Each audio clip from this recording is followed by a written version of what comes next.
ভবিষ্যতে গণতন্ত্রের পথ চলা অবিচলভাবে এগিয়ে নিতে গণমাধ্যমে সংবাদ উপস্থাপকরা গুরুত্বপূর্ণ ভূমিকা রাখবেন, এমন মন্তব্য করেছেন প্রধানমন্ত্রীর রাজনৈতিক ও শিল্প উপদেষ্টা রুহুল কবির রিজভী। তিনি বলেন, সংবাদ উপস্থাপনার পেশা রাজনৈতিক প্রভাব মুক্ত থাকা উচিত। স্বায়ত্তশাসনের মাধ্যমে নিরপেক্ষতা বজায় রেখে সংবাদ উপস্থাপকরা আগামী দিনেও দেশের মানুষের কাছে বস্তুনিষ্ঠ সংবাদ পৌঁছে দেবেন, এমন প্রত্যাশাও ব্যক্ত করেন তিনি।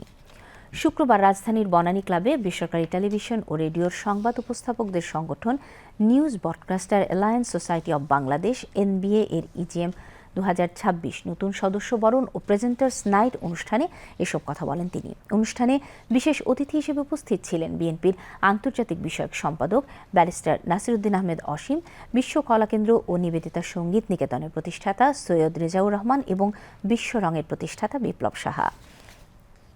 এছাড়াও এনবিএর 2 শতাধিক সদস্য, কার্যনির্বাহী কমিটির সদস্য ও উপদেষ্টা পরিষদের সদস্যরা এতে উপস্থিত ছিলেন। পরে এনবিএর সদস্যদের অংশগ্রহণে মনোজ্ঞ সাংস্কৃতিক অনুষ্ঠানের আয়োজন করা হয়।